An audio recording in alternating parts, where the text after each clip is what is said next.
baila garela daba ana de daba yamatunga daba ana de daba so jamana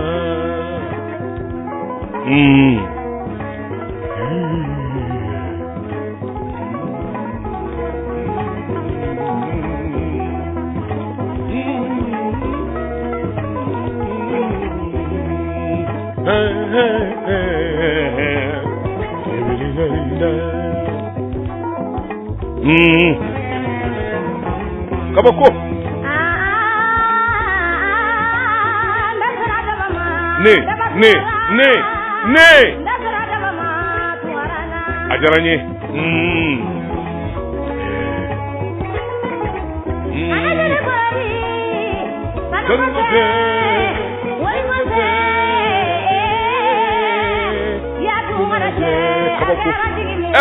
linjali kay la hawla wala quwwata illa billah kabako ne na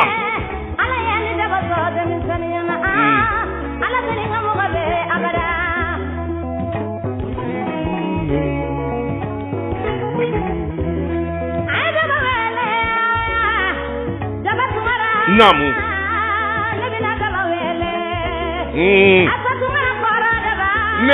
ne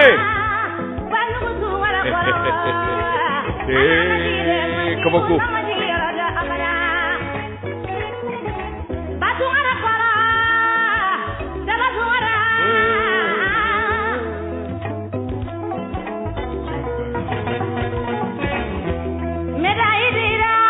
chevalier de l'ordre national du Mali. Kabini Alpha Oumar Kounaré clé, chevalier de l'ordre national du Mali. Merci.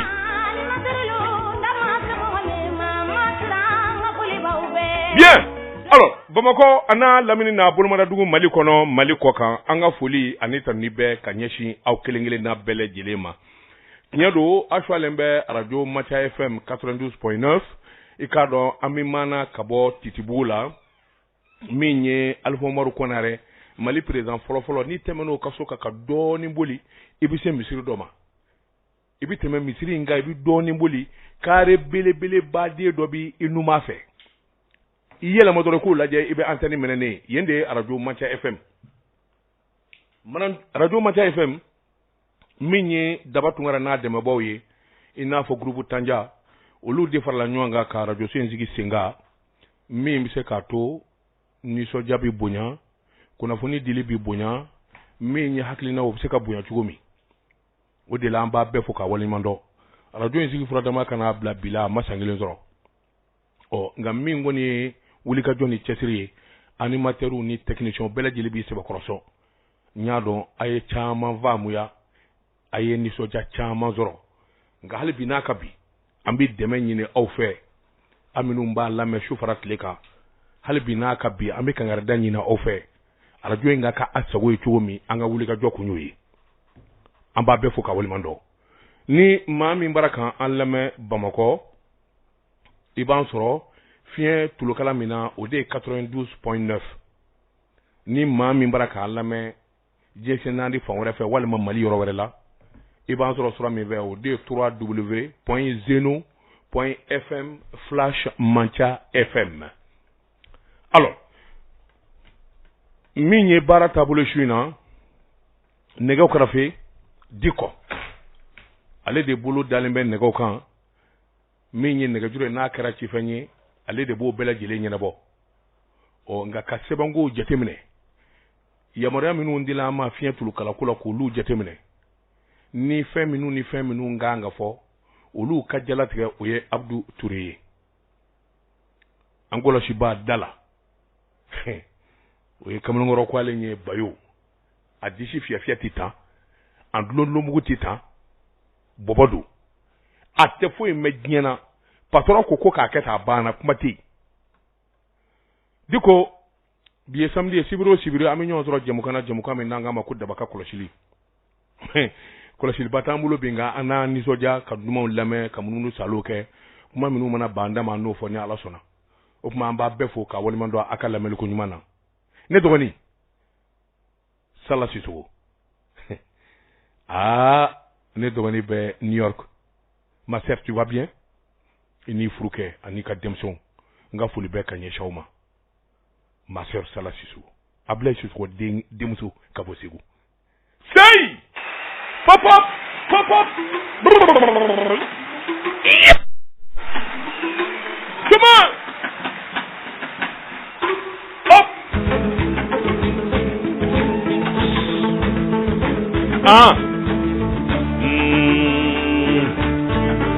Kabako fa duniya fanfaranga ba.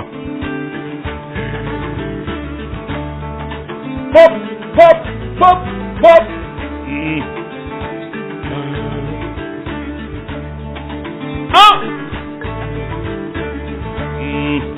Kabako!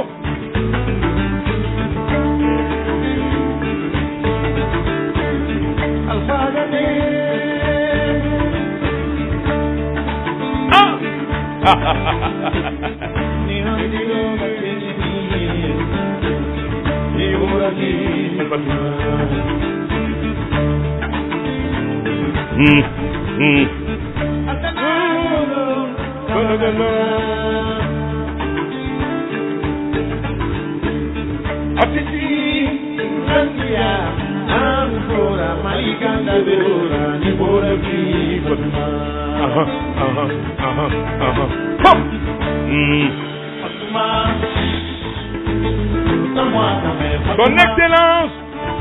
Monsieur le Président, Bandau, jamana denw farala ɲɔgɔn kan ka danaya den kan. Bandau i cɛsiri dɛ, cɛja i k'i cɛsiri jamana joli la, malidenw jigiba b'i kan. Anw bɛ kolo kala la ɲɔgɔn kan a bɛ san caman bɔ Bandau. Coup d'état de kɛra wele bilali ma ka sɔrɔ vote tɛ, wele bilali yɛrɛ ma ka sɔrɔ diyagoya ko tɛ. Malidenw bɛɛ n'a ka ni ka sɔn k'a fɔ n'a dire e ma e bɛ se ka ko in dilan. Bandau jamana b'i bolo dɛ. Son Excellence Assimi Goïta e de ye caman jɛ fanga président danga ye.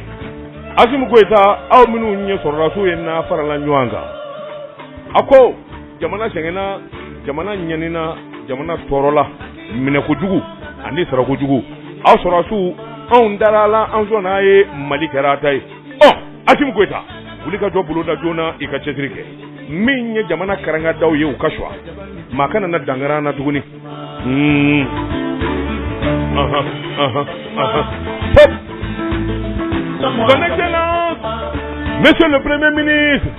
Dr. Wande Kodo, i ye kalan caman kɛ ka dɔnniya caman sɔrɔ. I bi wele don min wariko tɛ sanuko t'i la.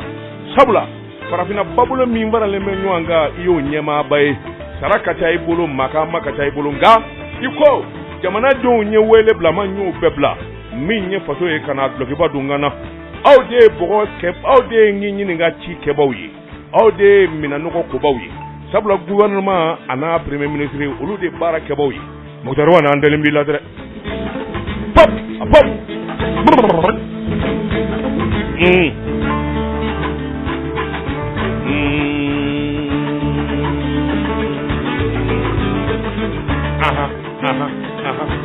Nɛgɛw kɛrɛfɛ ne ka foli ani tɔni n b'o kɛ ka da malidenw kan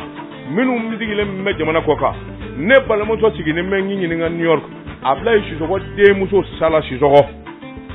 ba bi denmuso ani ba Mata denmuso min ye Bintu Kante denmuso Salah Sissoko n y'a dɔn dɛrɛ wolo ɲɔgɔn ka mɔ ɲɔgɔn ka Segu Sissoko.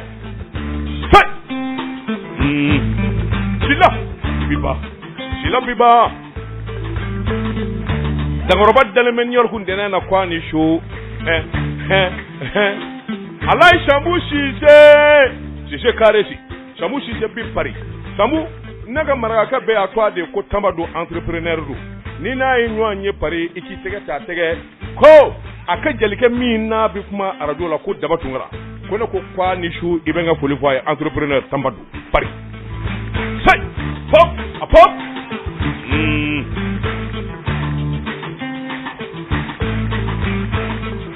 Tijani Mariko dalen bɛ Paris. Kɛlɛ Musa bɛ Paris, Musa Sall de ko don. A ko ale ye Alajɔn ye a bɔra anw fɛ Bamakɔ. Min ye katikaw fɛ yen, Fana Kamara den, Kɛlɛ Musa Sall. Aisha Sinna, Philadelphia. Aisha Warabe, Abe New York. Aisha, come over to how are you? Hey, come on, go. Azebim. Pop! Aha!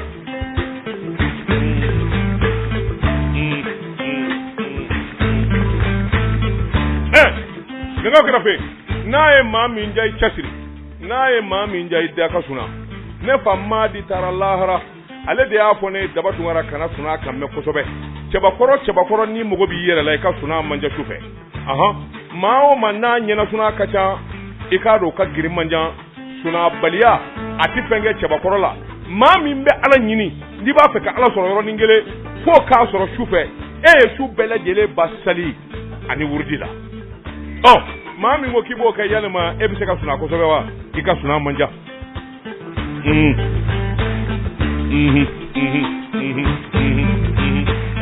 yadu nan duma ni shu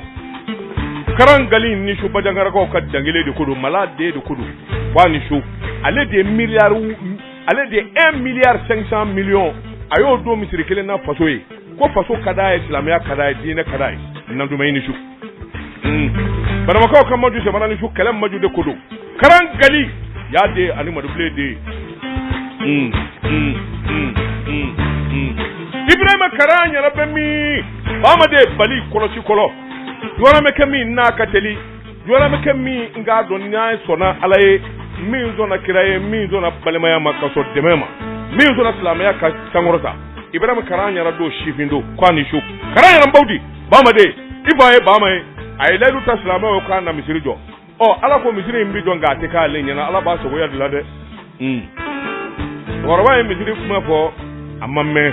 asale ko fa mi nye denge nye no ye Ibrahima karanya raye ayem minaunda ayem misiri jo million keme ani million muga ani ko ko slama o ka sala ko baba kuti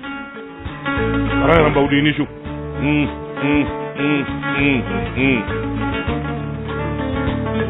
Bwana karitanya dabitanya de bwa karitanya de koro minye burubutanya e onyema badedo nikote afo bwa karitanya niko bwa so afo bwa karitanya niko dumini afo bwa karitanya ngamo bwa karitanya de ma minye izuni chama jo bamako minye jakulu baye ko si ko burubutanya onyema bado funangani kwani shu ale de dabatungara deme minye ni arajo to ya kashe kafuma bwa karitanya burubutanya temi no kadi tebe ode te koy mai ale de binana malikolo sai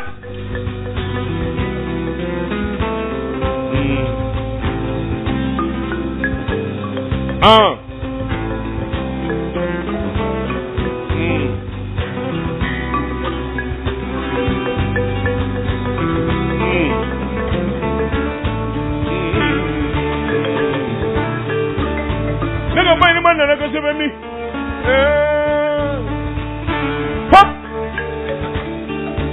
Nemo krafe sebe ikado mi ngone wuli ka joy sa damne na cho duma bolo men bi bulu yana nganda do babula nya fo babu cho ne tambulo bi ana duma shuru ka kulu kala ka fo nwanye amne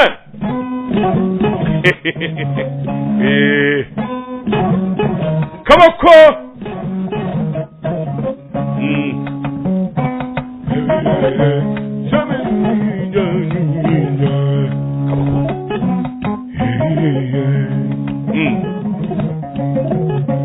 Nemo krafe dondoro ni dongoma ula petuna duguma je kake dugutiye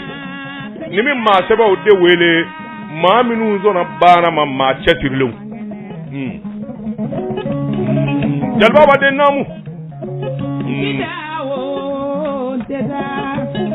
ma damba kanata ni tara jidon no fe kungo kona anaboli kito ni tara malangolo no fe anata kito ma damba kanata de kasore matali nyenyini ye sabali ka baba de mine ngame sabali ka baba de ma baba ni shizo wade kodo sura hamadi hamadi nurle huda maninga kemi nywana madabba muna kono folo dabatu ngara kuti nema po ngati gede diko ye kuma mba mu wa ngo anywana mada maninga muso fe ba mana kono folo o make folo mabi wari chama sura maliko na ka oiti nga avion chama jole fle carte grise bi ma kelen dɔgɔla baba ni sidɔgɔ o ye kelen ye Mali kɔnɔ hali n'a sɔrɔla avion bɛ Mali kɔnɔ ne m'o mɛn fɔlɔ baba ni avion 20 ani kɔ ne ye avion ninnu bɛɛ lajɛlen ɲɛna Gambie aéroport la ani Bamako aéroport international la kabako diko a delila ka maa 53 don avion kɔnɔ an taara Maka an ye imura kɛ imura bi ba don min sabali ka baba a y'anw ma 23 anw kelen o kelen a ye 18 millions a y'o da anw ma sura Mama deli ko ɲɔgɔn na ka anw ɲɛ fɔlɔ ko Mali kɔnɔ yan ayi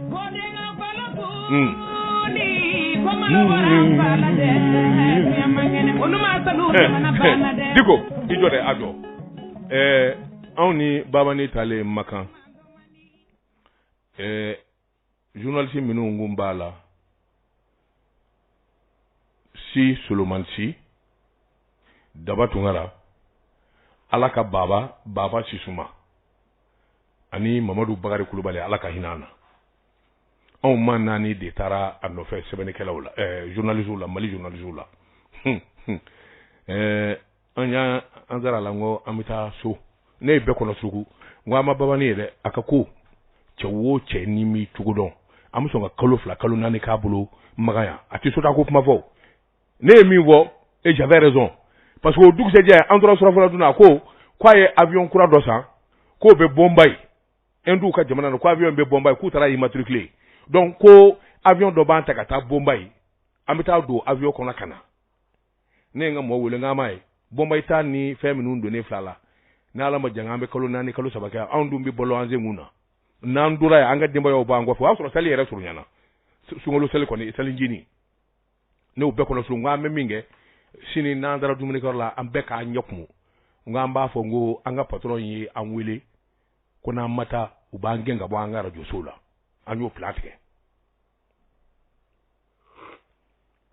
plan ɲɛna a ko bon tagalen ɲɛfɛ tagalen kɔfɛ allo tunkarakɛni ok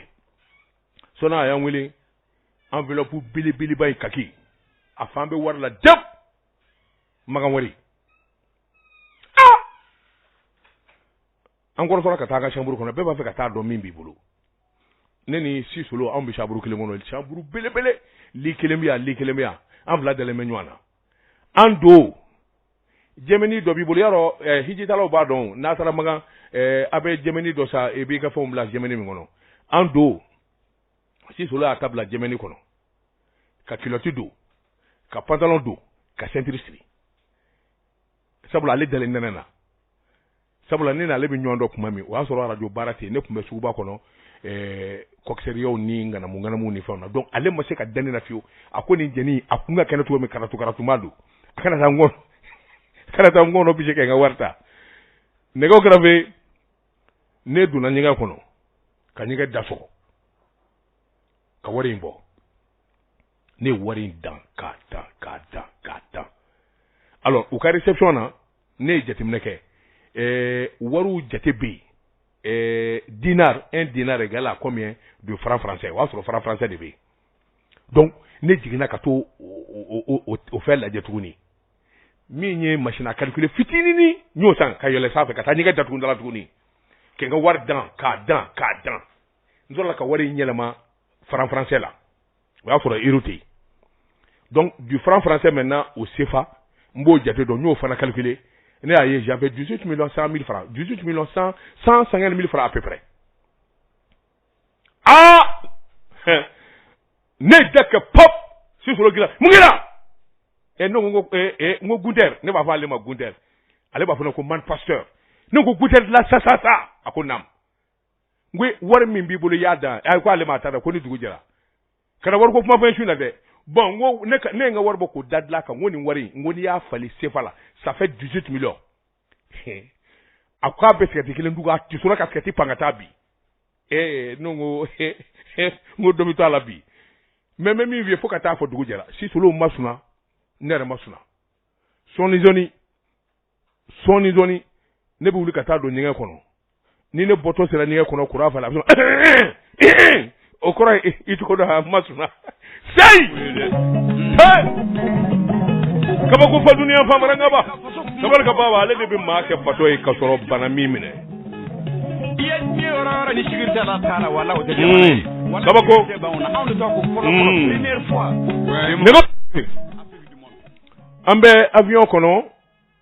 avion kono kata Maka ambe bo Bamako ya domi ko damado kera otora hakilla andone avion kono tata bambo kuyate na furuke murubu mehere devie tata bambo ani murubu andone avion kono avion bina wuli kumami tata bamako parce que à l'aéroport de Bamako là non ni baba ni kamko na passeport ko ni pendalo abidoni ampe don avion kono Moroko baba ni ma tata bamo che muruwa ko baba ni ma akwa berata ko anga passeport dati bane do koy no ngoni wulu fa rok may passeport bane do amina ta wal jamana na passeport dati bane do baba ni ko bon allez bon tagale nya fait tagale ko fait orobe ay directeur national de la police wuli ako bon ko 600 tata abe minke tata nyana ko ya ndale ka to tata ko nahi ko atejigi ako sabal ka baba hanna mi ta lahara ni passeport to mulo ambidu na ko nyafa mo tew magan jamana ko ko gela wuna ta mafiya ka toro ambi minke ni directeur national de la police wole aw bi jigi sini ubaka passeport gla sini ngene avion mina aw takata tata pa mo jigira elle n'était pas convaincue effectivement ou jigina o du c'est passeport kura gla na ka duma o le surlendemain avion mi wuli domi kana murubo ni tata bambota ansi le mesro fana duna chauffeur ke wuli asafu la pilote ay pilote wuli ko dukure un certain dukure ako dukure bon tagale ko fait ni yirudo nunu abe abta yirudo nunu ni tapi nunu abe nunu jigi Gambi alors abe continue abta Bamako na tara Bamako tata bambo ani ache furuk ana furuke murubo lube abuta. Alors il faut que vous reveniez ici à Kadoua ka benechue parce que ambolu de kono pour que angata imurala sura kabako faduni afa vranga ba ka avion wuli kana mukota malla apita irudo ni fait de bla avion bo labi tide inafo moto be ebolo ibe moto tigi chichugo mi walma mobilim bi bolo ibi ika chauffeur ke chichugo mi avion bo labi tide aita ni irudo nunu bla Bamako aita ni dakana nganya ndo dabia ayando dabia sa dola ya fuma bala asigila ko zame nega amene ko woro fo zame nega amene avion wula kana jet wula kana Dakar kana zame sakata se katana dabia sabal ka baba malion baba balo lembe abia netate aforanye de ay amafone nyaayi ne okra fende ferofi ambi bo Makka amta asafurla ambi bo Jeda amena ka Makka minnu bɛ magan jamana dɔn sira fa fila bɛɛ ye McDonald's ni bitiki pili-pilibaw c'est pour permettre aux gens mɔgɔ minnu b'u jɔ sira la ka sanni kɛ anw taara don bitiki ba dɔ kɔnɔ parce que an selen don a ko an ka jigin ko an ka ji min walima ni mɔgɔ minnu b'u ka saliji falen entre temps an y'an ɲɛsin bitiki in kɔnɔna ma an donna bitiki kɔnɔ dɔrɔn surakakɛ ko a dusu tiɲɛna quoi farafin ma joli ma bidurun ko a bɛɛ bɛ ɲɔgɔn nɔfɛ huruba a bɛɛ fima a dusu tiɲɛna a ko yalla a bara k'a fɔ surakakan na ko an ka taa yen fɛ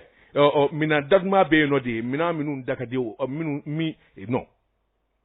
ne ye Sisolo kɔrɔ n ko Sisolo n ko Gunter n ko tariki bɛna fɛn dɔ sɛbɛn an bɛ sangɛ mɛn k'a bɛ lakali a ko mun kɛra n ko cɛ in dimina de e ma ka kuma kɛcogo a dimina de a b'a fɛ k'an gɛn ko an ka taa yen fɛ baba ma lajɛ a yi yɛlɛma ka kɔlɔsi kelen ta kɔlɔsi minnu da ka gɛlɛn a y'o kelen da a ye cɛ in na ko nin ye joli ye cɛ y'o da fɔ a ko min b'i bolo yan min b'i bolo magasin kɔnɔ a bɛɛ fara ɲɔgɔn kan o y'o to wabiya furukiya asafurla n ko wabiya furukiya a bɛ fɔ ten de wabiya furukiya jɛmani tɛ se k'o bɛ ɲɔgɔn ɲɛ a dɔ bɛ yen qualitéw de bɛ ɲɔgɔn ɲɛ a dɔ bɛ yen o ye 10,1 a furukiya ni kelen a y'o ta ko nin den joli bɛ a y'o da fɔ ko min b'a bolo magasin kɔnɔ a k'o ta ka na a y'o to bref donc min ye furukiyani ye salitapi ainsi de suite a y'a fara ɲɔgɔn kan total calcul rapide 230 millions CFA cɛ dɔ tun b'a nɔfɛ ko joni ala ka hinɛ na o tun y'a ka garde corps dɔ ye a ka cɛ dumanba dɔ ye ko joni cɛ dumanba saki kelen b'o bolo saki kelen bɛ cɛ dɔ bolo a ye bolo kɛ ta a kɔfɛ dɔrɔn u nana ni malɛte a ye da kɛ ko pop dollar ni euro ni fɛn sera ka yɛlɛ kɛ ka sarite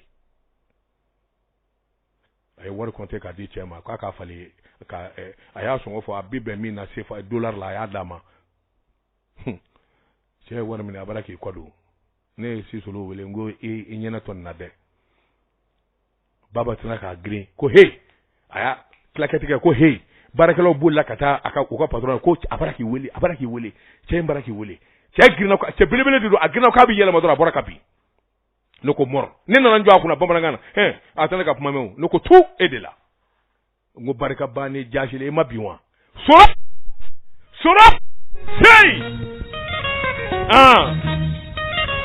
yo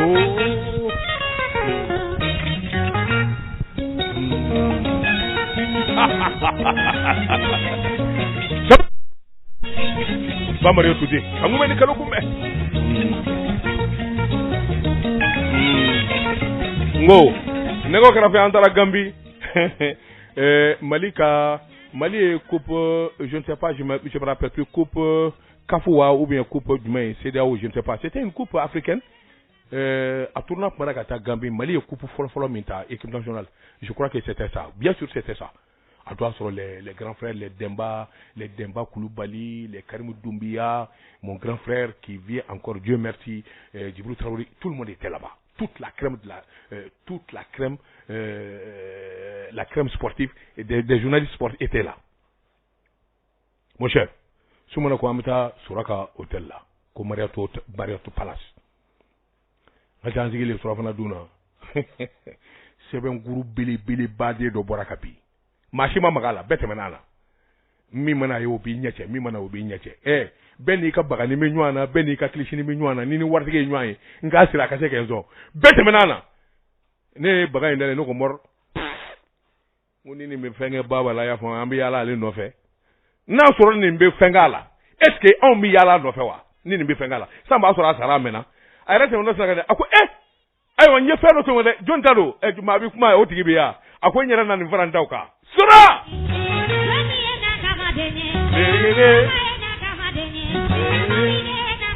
Sabal baba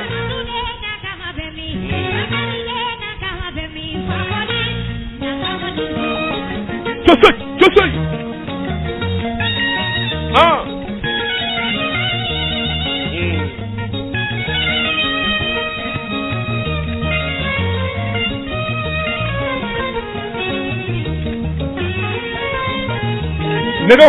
je me rappelle encore Sabal Baba mo manani tatugu alors nani mi vleka Sabal Baba fasadani chou follow mi la première nuit nani sera cadeau parce que c'est vrai hein? Oui mena kadatu nani a desera cadeau Baba fi mais ala engrais que do chou follow parce que en neni nani en bec me loisir la hippodrome 2 là anga so bi ñu ko def ouais Misra 2 là Misra 2 ouais en bec me loisir la Misra 2 c'est-à-dire base mo ba ka yoro yin nkarfa la voilà ne re sans duru de que loisir là nay ne aussi à côté sauf là de kuma nonje donc en bec ñu sigi moyen sigi ñu ko may et mieux nay ni Cheikh Diabaté c'est un grand frère de Segou ko rekedo les Modibo Diabaté Dagno Diabaté Mortumu Diabaté enfin bref ouais sur Baba ngone au Fouroukmani era do ka bo Segou kana Bamako ya. Donc c'était la famille. Alors la première fois naini bido Baba ni fi c'était je me rappelle c'était un jeudi. Le lendemain barak me vendredi do. Utalani baflu ni fonye ne tengo nivo nebe wa afro ne arajo bara indamna hala mame. Juste 1 mois 2 mois. Ne tara kempi pa ko mi do amanye. Gare ko mi numbi boy boy nous quoi boy am gris subhanallah bon alors naini nous donna nous ka folkala quoi ben écoute je crois la première nuit a eu 1 million de dit naini ma si je ne m'abuse a 1 million de naini ko non vraiment sini barabike ambi ale kasoni barakaro effectivement ambassadeur ni fo mba krafe hippodrome na ko barabe kasini ko manga bina moko toro donc ko kabla weekend le lendemain c'était un vendredi autre c'est dia barate que c'est un samedi anyanga dabalu be ka dabali tikasa mama ko ni bi lamina be ba do shuna amta ba woni fi wa so ne radio barada mena j'étais même pas connu alors an y'a labɛn ka taa bɛɛ b'a fɛ ka don ka taa sumu in na cɛ a ma ja dɛ ala y'a kɛ an sera da la ne ye n yɛrɛ kɛ i k'a dɔn bafulu walima ngɔnifɔla dɔ ye quoi alors an bɛɛ donna comme ça je suis rentré an donna ka taa sigi ninnu bara k'u ka instruments ni fɛnw branché kuma min o y'a sɔrɔ ne ka dictaphone c'est-à-dire dictaphone ye journaliste bi yala ni mayitoni min ye ka ɲininkali kɛ o bɛ ne bolo mais je te dis baba ni bɔ so kɔnɔ ka na ne sera ka girin ka da ka ten ka n ka mayitofɔni digi n ko monsieur baba tubakan jugu dama sarsari question jugu e tɛ jaliden dɔn ne ye n ka ɲininkaliw daminɛ ten ka bɛɛ sina k'i da de ten bɛɛ jɔra a ka garde kɔrɔ n'o nana ko bɛna a b'a ko non ko ka bɔ yen donc ne y'a ɲininka k'a ɲininka fo ka taa fu yɛrɛ fɔ sa ne yɛrɛ ta nin bɛ yen o yɔrɔ bɛɛ il était content a ye 1,000,000 di ne ma il m'a donné 1 million sur le champ concert tɔ ma kɛ ne ɲɛna o maa min di 20,000 40,000 sɔrɔ a yɛrɛ 1,000,000 yɔrɔnin kelen jɛden y'i kɔ da ne taara n ka so o dugusɛjɛ télévision kura fini kura samara kura sura ala k'i balo wobo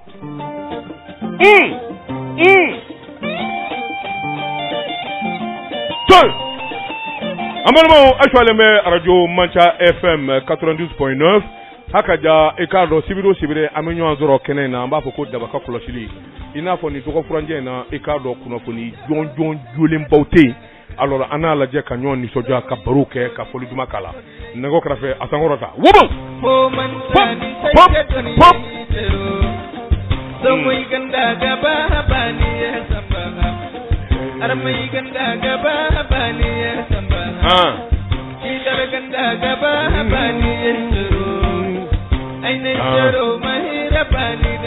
nɛgɛ kɛrɛfɛ i k'a dɔn n ye min f'i ye n ko an tatɔ an bɛ taa Makan an donna avion kɔnɔ Bamakɔ yan yarɔ Tata Bamo ni Modibo ka mana n y'o yɔrɔ f'i ye olu kɔni u seginna ka taa mais ce qui est sûr et certain an sera dugu fɔlɔ min na n'an ye escale kɛ Idrissa Déby bɛ dugu jumɛn c'était quand Tchad Djamena le premier escale an ye escale fɔlɔ kɛ yɔrɔ min c'était à Djamena o y'a sɔrɔ Idrissa Déby nakumani yɛrɛ dɔ faga na Idrissa Déby taara an kunbɛn aéroport la ah non an ko an bɛ baba y'a fɔ a ye cogo o cogo k'an bɛ taa a ko non a ko kɔrɔ ye bɛ jigin de a y'o de fɔ a ye ko f'a ka jigin ko parce que u ye surafana labɛn palais la an ka taa dumuni kɛ anw sera Jeda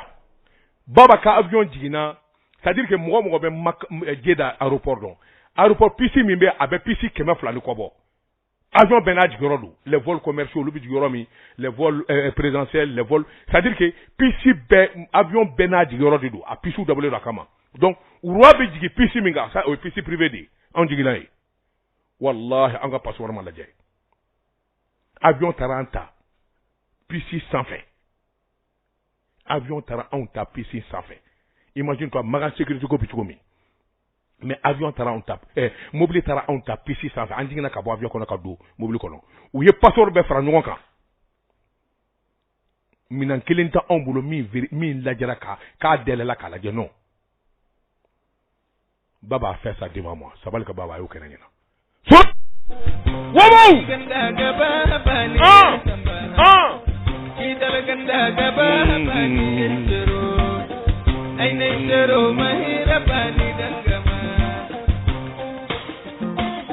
gumi di kuntere te di o tenga lunye wow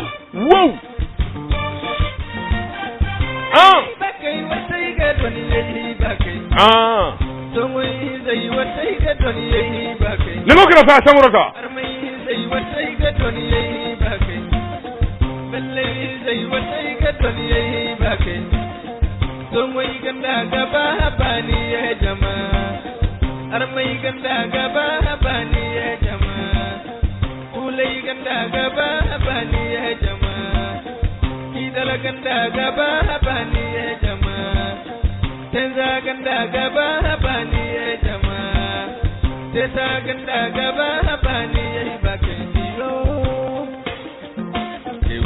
c'est à vous maintenant, mon cher maestro.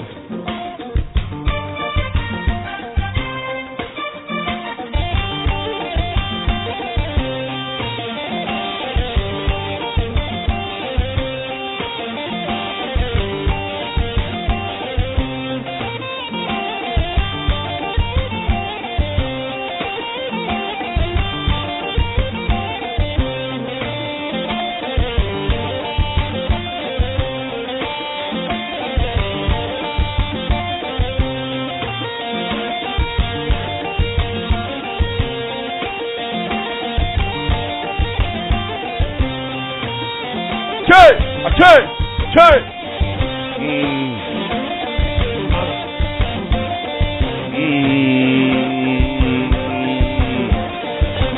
Aha! Hop!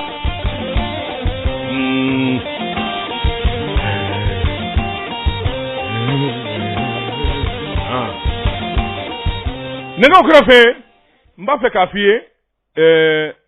wale nyon dombaliya manyi sabal ka baba aye minge malidonye ani farafina abilla kali kumbo sangeme nyinango fe amba lakali negaokrafe igano yaro dabatu ngara kan nakari ko ni mbe do de fiyala o senu nantume andara sedu nandume fasola ye misiri jo 1 milliard 500 millions pour Bajangara. Juma folo mi na salila ntumbe. Ibi miri. Mama na jamana ngono ko doni kala do ko afizu qur'an do walma waliju do. Walma ngi nyinga doni ke badu. No tiki kunte ba soro kachi debe parce que il a tenu que Bekaki. Alors, mami nanye saluju goshi ka nyuan zoro misiri kono jama kachan mama be mali kono ni kuma kala ngana do kwa bi kuma radio malla walma radio libre la walma ngara do ko mana bola do ni bep mbekena kan tout le monde était là-bas amajade angara ka misiri kono na fa tep à l'époque il y avait ministry saba ou bien nani au kumbekena kan Nche koka prélablu kumbe c'est-à-dire que puma do kunganga ke alors minye banjangara kawye duguti la kaw ulukumana katase almami la kaw ma ulukumana katase bamako ado ho conseil président kunye imam Mohamed Diko kumana ainsi de suite mami kumana do akacha yana anga sali damne alors son domina kabe mikromne son domina kabe mikromne sedu ye dugule onwele sedu nantuma ya dugule onwele ako mama nana ben nana ale de kama ben nana ala nyini na befo kawali mando nga tafe mashika puma c'est-à-dire que amba fo de ma ko maître de cérémonie c'est-à-dire ibe kuma be karsabulo mimbo jalati ko de maître de cérémonie akwa tafe mashika puma ayi mikro di dabatu warama nyale de wele ni ngoinga makana puma ma wasa ne ko krafe ngwa sarawa ne wasara ne ko sangoni ngangar la nywana ngo ngara fiumbia jeli kwalumbia na faroke ka puma ibako e fufo itila ngo puma ngunya de alama alors ne micro mene ñep ma jalatige ngo mimbi kuma yeli simi nga ka dia alors tout le monde a passé bep mana hallo la dobe na kwabe micro mene ba fo non ngo ayi anduro la minu be aranye flalo luko mais ko bep mana no ko bep mana sangwa mina Kennedy almami ma anga duma sali non ko sedu mapma sedu dobe na fo ko sedu mapma sedu somo mapma doko ayi ti sedu fabia mala ala ka hinana sedu wulufa noko sedu tupma nerdo jalati mama fonye kwe ngo sedu tupma afati puma sedu soma tekene nga mimba fo kabina puma ala sago sedu tupma ngo sedu nere sedu nyela je nyengo ngo sedu itipma ngo ba fo sedu ga puma abina mubwanyi nyene misiri jo milliard kile ni million keme duru nya warke ta jona ni njugena ngo abi waso ayaka ala kamati waso sedu yera sigile akungulo komi andara sali bane sedu faye ne wele mala ko ndenge hakili ka bo aku ka kuma itin seru ti kuma ne ti kuma on kuma yorotia akara ala mingama anye ala nyebala so papa aha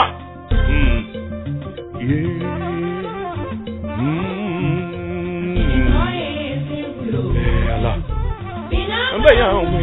sebu bay tat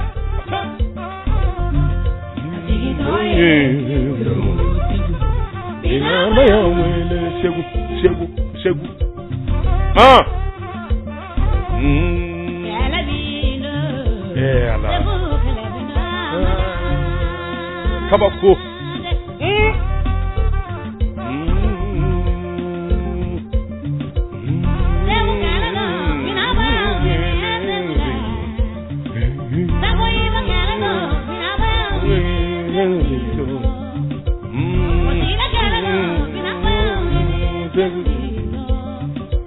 nego krape ikado kanimana ikani babu datugu ikado mba datugu ni nterke alaka hinana minye GGB bakoresila grand grenier du bonheur yalo alekunye maragake minye chedumandu akabaru kadi bawore alaka hine ayadon abi kuma minu wa na be kawele minu nka kadine apene layela apene soja donc nay ni gnyo yorora abi kuma mana do boka bi ne bi yela fo nyaji bi bo alors mais andoro la e ka don élection mairie sigi don na buloda u ka jamana na tuba agelara le akera gele akera mangam bay ala kana nyu ana ware se tuba kawma ala kana nyu ana ware ke mali kono donc ko en kelera kuju sabula ko en laba bora alaba nana ke makwe parti ko kunte bli nana ke makwe ka gele ah bon hala mana boli manie parce que ayi tieni minga awati kama c'est trop au-delà salon député sigila banamako kamaju sembara ya fonya akudaba ako ningele ya nunu bi ba anga jamana na ka fode ko parti ko walma wuli ka jowere ka fo voter de bita gela ka ta na fulo tien ka ta balima oni sinju blanyo na tikebli au-delà salon député sigila bengera ka kafo va sembara de biket député hala magela bon mba fe ka mi vieux tout simplement anga jamana nunu ma kelendo kabila kelendo abey so mamadi ni mi ngorom so furule ndani dukono o dem so furule men nunu nga dukono wala mais o tenem so furule men c'est-à-dire que est-ce que tu vas à peu près maraka o kakoyodi c'est-à-dire balimaya ni sindia de be bon politiquement on nana au-delà de politiquement fait on nana ka kotien nous ma foi de made URD de RPM mais en brousse anana ni tiene minye brousse ko nana fanga ka bo foka toti et bien sûr parce que ni on a manivibité ni ko nana do mo ni nyanje brousse ona ka barka bunya anu bi na klaka na do fo dugu ba kono o kuma ma kala no ni wartu bela jile ni mitado kelela bon bref alors en tout cas ko ngerati voto kera wuli ka jona na buluda kera gela bade tuba ala ya akube pampi Dieu merci ou pep kera fakili mbakili nyina kera kube ko abesi la nwanga Dieu merci alors GGB ala ka hine ne kare ne ba radio la sema ngura minu mi bonne bo lakali o ya soro ikado ko do ko ni ngara ku njera nere ne rek mbo famela la ngalo mai ne ko mbo famela la ziara radio la no ga yo ngo tuba ana lamini ala sago asago ni mami e din zoro ni karta ma bulu no bla abulu sebenda abulu la hawla wala quwwata illa billah lazi tane majugo badi fo utara kando e mo tara ulu ni ba wala bi nyawo tara fo ba wala ko na mawuli ka jota terge bi ne ka ko tiya boy terge ka puma nunu oro ba telephone takena wole allo dabado ne ko awo akwa echeni imado ine kadi kani yemu nguma ye arajola ndo ko ba ko ngone mu ne fa ide ma fo ko aywa ni karta tembu wolo 70 ma bolo yenve ko ni fa de ti la ko ri kakere ngi ma ngwa unye juro minu unye nango mi abitu anda de la we ka ko bana ha ndo ko subhanallah a ko nye ngale alala yani safo che muso joli bibolo no ko fla afu yo ka fili ajesi ko ibi sisa ka be safo ma anu ko subhanallahi ne mbulu do kinna doro nyabo ne ndeka serseri no ngo bagore ngone kanga munge nindisa akuye kuma min vo radio la wusu kilegaina ti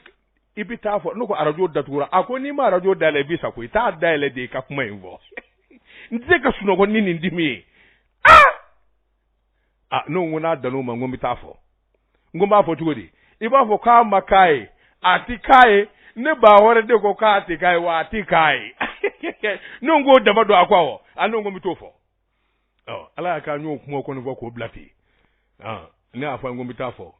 ayre ayelela ni zo jara o cliff labe anyo zoro segu GDSM murbo keta murbo ni oye isun do dale segu ouverture kumbe atete akara atete gled la atete kumbe alors ne ni si solo on de kumbe maître cérémonie ka kuma jalati kuma banadara ma blaka ne wole ko ne ka tuwa ko so do babolo segu ko ne ka tasore ne tarasora a dalimbe jama nabi roro jama bi kan ofe ay ne do rasna ka yeleti ay ako dava e gerde ka kadide no ngumuna nya fi e bomo ko ngi bisa ikumbisa koi anyi batoko de nyini mashi maze gi batoko soro o de ibo sei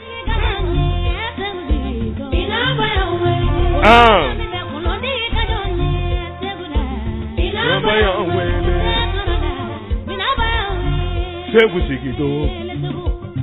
sa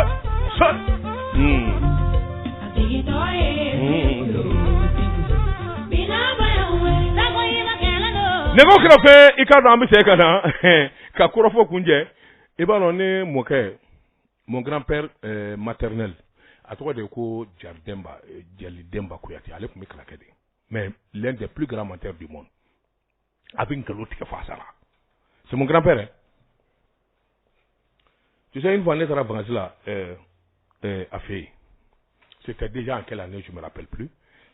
chou amazi ambe boroke akonema ko dugu dobe ko bagan fo on vobo dugu la ko bi kuma no baga bi kuma ako dugu la ko ka baga be bi kuma no ka bo ngo se ka todi ne len sigi ke mirisa saga ni ba ni so ni michi olu kuma to ça dit c'est extraordinaire à l'époque j'étais trop jeune mais c'est maintenant que je me suis rendu compte que c'est un bluffeur alors ako donala ko samia kuma kundu ko che do be ana terke samia kuma do yalo be ta furula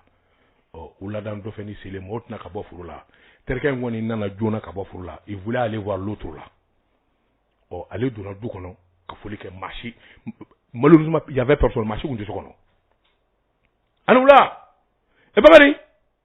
e téléphone ne e bimi il va sur battre de ngoni ale ko nga kuma ta ko ne na do nga do abina ba ri be mi anula matia abe foli la do marché ma lamine ko ma d'accord nyeni vamu nunu mana folo ka bi bodro bakoroni sigile do gwakoro osina vote ezange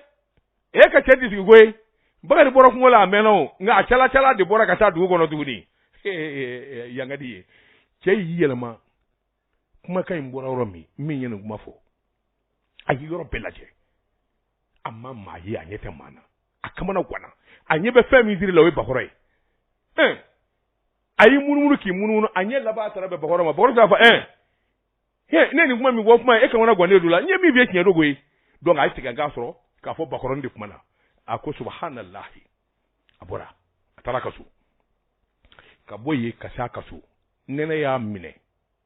C'est-à-dire que la température est là de telle manière que c'est pas possible. C'est-à-dire jatika suku do be na isoro don dena be karila. Donc nene amene amasi afma. Atala kasu akoka brefini bilala ou brefini ku ka tasuma mene. Tu t'imagines? Allah ni asra na température la kayele. Ubi nashu bo kaka ubi na fura tobi ubi na fe che mashi be kamana kona. Fu terke nana afura terke mi ngono ka baka kumana. Terke inde nana kasu una ne orami o yi nyesho ka bu da ka so performance na ikano e bari awa ike che for go na afa ngiti sigu yi akwe o fire kwa o fumana e o fire kwa o akwa fumana ka che sara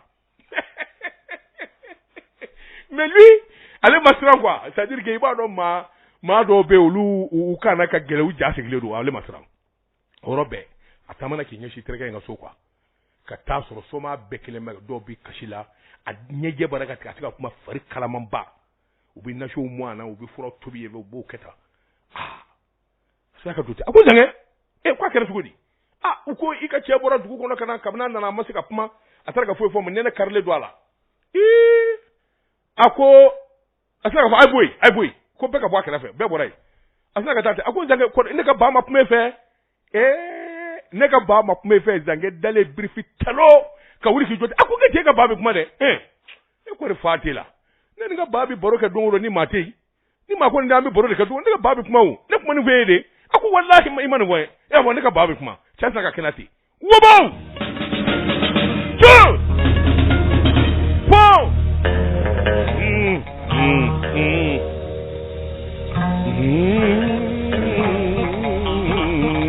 kabako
i k'a dɔn an bɛ foli ani tanuni kɛ ka ɲɛsin lamɛnbaa jɛrɛjɛkulu bɛɛ lajɛlen ma i k'a dɔn nɛgɛjuru an b'a labila maa fila maa saba ye justement alors juste c'est pour changer un peu de décor téléphone numéro 20 73 33 56 20 73 33 56 53 05 05 58 alors n'a sɔrɔ i bɛ jamana kɔ kan tu es obligé de faire 00 223 n'i y'o kɛ ka nin numéro kofɔlen ninnu tugu la et bien sûr que oui an bɛ ɲɔgɔn sɔrɔ ma sœur tu vas bien ça va tu vas bien aux États-Unis là à New York allez salam alaikum Ansu Madade Inishu wale nyuman dona daba Inishu koloshide kela nyuman daba Inishu kadi che ani ya che Inishu jilima di de ani jili che mogo de Inishu mba fie ni dafi jelike yin daba ka koloshili ni dafi jelike yin mi ne ka kwa ha jelike ko defendi na it afo iti ta furuga kile mina sini i ka nɛgɛjuru tigɛra de dafin jeli 20 63 33 56 20 63 33 56 53 05 05 58 oui allô bonsoir an ce i ka sina baro ka di dɛ oui bon ni ye kɔrɔlenw ye ka ɲɔgɔn ɲɛnajɛ quoi juste jɔn do Bakɔrɛ Jara do oui d'accord Bakɔrɛ comment vas-tu ça va ça va alhamdulillah Jara i ye ko ta cogo ɲɛ yira an na nin ye sisan a bi ɲɛ merci bien vraiment a diyara n ye allez Jara merci bien 20 73 33 56 53 05 05 58. Alors, si vous nous écoutez de l'extérieur, composez d'abord le 00223 et puis faire suivre ces deux numéros. Bien sûr, nous, Kara Ibia Anzoro. Allô? Oui, bonsoir. Naam.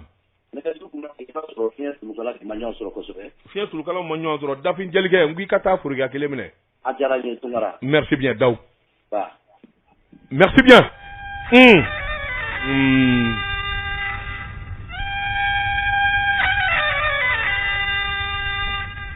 Négographie. Wallahi. Te koima.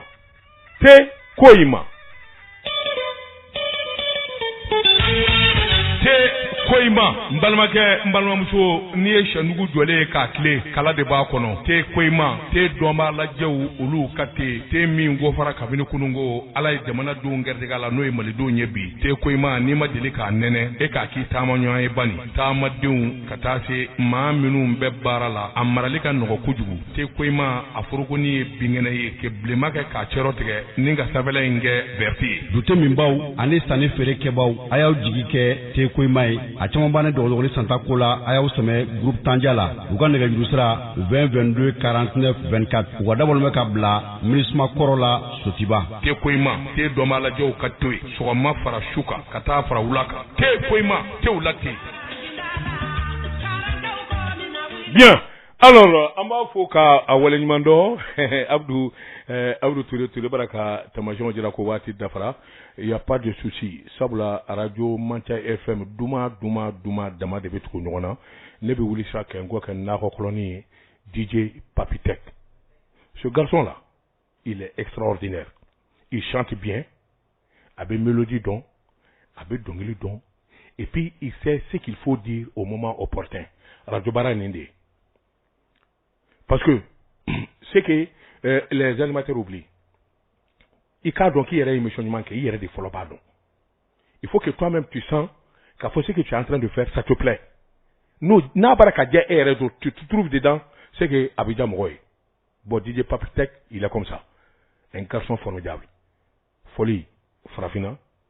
Djamano Kono, Djamano Kokan, allez qu'on va bekala zonywana. Nae wali folu kekaban, ayre kilimeka musique gland. Effectivement, est-ce qu'il y a une voix de voix ou bien? Non, c'est sa propre voix. Il chante très bien. Bon, alors, malheureusement pour lui, Mantia Production, moment, mais je pourrais le produire. Ne pas produire. Alors, DJ Papitek, tout de suite, allez devenir ici, non, alors, Mamingumi Negala, Bada Diko. En kɔlɔsili kunnafoni taabolo ani sariya ko kɔnɔ Abdou Touré k'an kɔlɔsi bɔda la i k'a dɔn bayo jamukan in k'a labɛn ka ɲɛsin aw ma sibiri o sibiri daba tungara wa salam.